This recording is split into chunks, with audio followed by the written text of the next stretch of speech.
Hi, I'm Rob. And I'm Rob. And this is Ask Rob and Rob.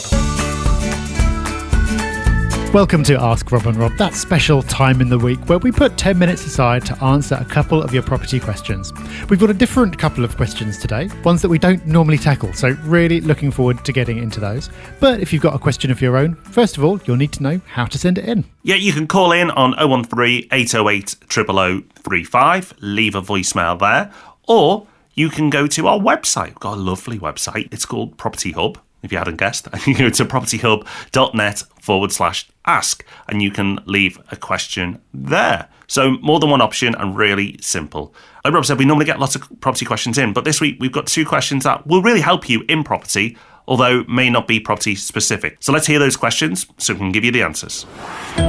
Hi Rob and Rob, hope you're well. My name's Jess. My question today isn't primarily property focused, but I'm hoping it's something that'll be useful to some other listeners as well. So it's around around inheritance tax. My parents have around about 200 grand tied up in their house without a mortgage these days, and I've been speaking to my dad recently about how that's best looked after going forward for the inevitable, and how that money might then come to myself and my sister, and trying to avoid pitfalls of inheritance taxes as much as possible. So just wondering if you've got any advice firstly on how to go about that, whether property is the right way to do it or whether there's other options. If property is the right way to do it, what's the sort of vehicle, how would I go about that?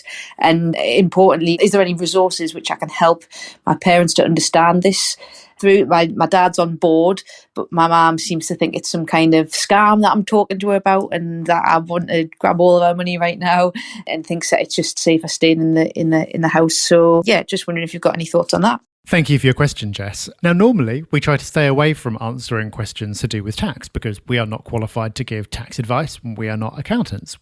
We can give very general advice when it comes to property tax, but we always say for the specifics that you need to go and speak to an expert. Inheritance tax is something we wouldn't even normally attempt to answer.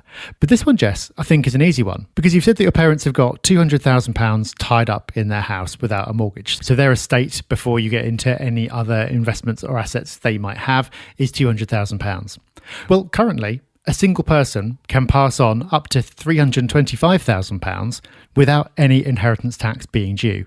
So if that house is that only significant asset, then there's a fair bit of headroom in there. And it gets better. If the first person to die leaves it to their partner, when that person dies, they effectively double up and get both people's bands, which means that £650,000 can be passed on before inheritance tax becomes due.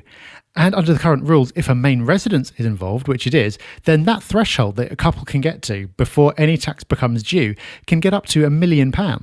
So unless there's another aspect to the situation that we're not seeing, then there's really not an issue here. It sounds like no tax is going to be due. Of course, there'll still be things to think about. You must make sure that your parents have wills, and you must make sure that they've actually got the cash that they need to see them through the rest of their lives. There's no point having lots of equity in a home and being cash rich if they're cash poor. So there are things to think about, but inheritance tax in this situation doesn't seem to be one of them. And I think this brings up an important general point, which is people find tax quite emotive in general, and inheritance tax in particular. People get very worried about inheritance tax because they perceive it as unfair, rightly or wrongly. You can debate that one. But because of that, I think people can put too much importance on it or worry about it too much in situations where they don't have to. Last year, only 4% of the people who died in the UK had to pay inheritance tax because they had assets above that threshold. So it really isn't something that affects that many people. Which means if you're assuming it's going to be a factor, but you haven't looked into it, then do look into it, because it might be more of a problem in your mind than it is in reality. So there you go, Jess. A bit of good news with tax. A bit of good news for us, Rob, because we get to talk about how we met. Let's listen to the next question from Stuart. Hi, Rob and Rob. It's Stuart from London here, and I have a question about your business relationship with each other. So you've been doing the podcast together for over 7 years. It's an episode. You've got multiple companies that you both work on together. And I was just wondering if you'd let us know how you met and what the catalyst was, or how you decided that you'd have a good working relationship all those years ago. I look forward to hearing your insights on what you think it takes to make a good partnership like that. And, of course, looking forward to your next episode. Thanks very much. Bye. Oh, time flies when you're having fun, eh, Rob? Over 7 years. It's gone so quick. Yes, Rob and I have done a lot together. And many people do wonder how we met. And it's quite random. So Rob had a podcast called the Property Geek Podcast. You can still find it on iTunes if you want to go back and listen to those episodes. Some of them might be a bit dated, but I'm sure there's still loads of useful stuff there. And that actually came first before the Property Podcast. Not many people know that. And for the second episode, Rob interviewed me. And the reason Rob gave for wanting to interview me is that he'd read something I'd posted on a property forum. That was probably a bit contrarian to what is normally written there, because that's kind of how I am, and I'm happy to share my thoughts and opinions on property matters.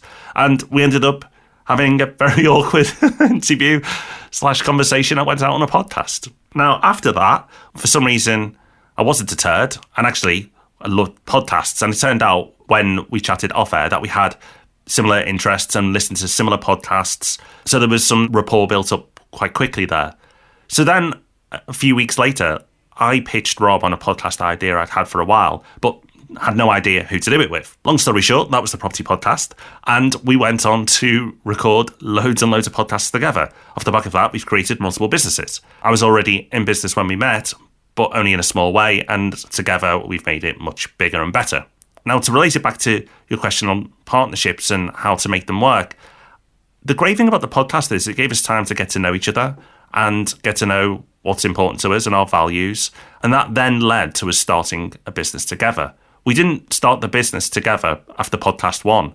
We'd been podcasting a while before we entertained it. And then, before we started a business, we did something called a founder's quiz. And the founder's quiz was about 25 questions that we asked each other to see what are our views, how we see the world of business and how we would conduct ourselves in different scenarios. And it's not that scenario A means you're great and scenario B means you're evil. It's just that what's your beliefs or what's your values on these given situations. Of the 25 questions, 24 of the answers were identical. So that gave us confidence that, you know what, we'd probably be all right and we'd probably get on. And so far, so good. We do get on very well. And I don't ever remember having a big falling out, ever. I just can't remember it. We may have disagreed on stuff, but considering there's so much going on, so many big decisions made, so many mess ups, that the fact that we've never fallen out in over 7 years is a great sign. So, Rob, other than you being quite patient, what else do you put down to a good, strong working relationship? I think what you've been talking about, and I think you use this word, is values. I think that's ultimately the most important thing. I think it's really useful to have a partnership where you've got different skill sets, but you need to have similar or the same values underneath those. And I think that's what's worked for us. What we're each good at is quite different from one another. And we don't see the world in identical ways either. And that's good because it means that we get to bring different skills and different perspectives, but it's always filtered through the same set of values.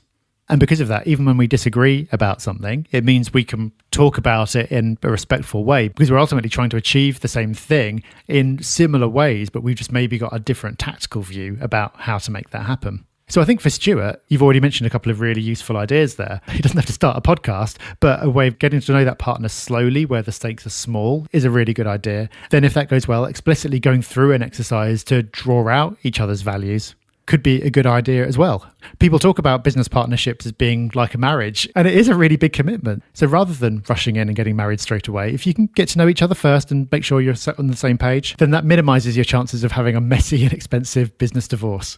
So thank you, Stuart, and thank you, Jess, for your questions. Slightly off the normal beaten track, but hopefully useful because, as I said at the beginning, you can apply both to property directly. But we will be back talking property on Thursday with the Property Podcast, so make sure you join us then. And of course, we'll be back with Ask Rob and Rob on Tuesday, answering more of your questions. And if that's not enough, head over to our YouTube channel and subscribe there because we've got loads of unique content going out on YouTube. Search for Property Hub UK and you'll find us. Subscribe and you'll get all those lovely videos sent to you. So plenty to keep you busy with. Until we catch up again, take care, have fun, bye-bye. Bye-bye.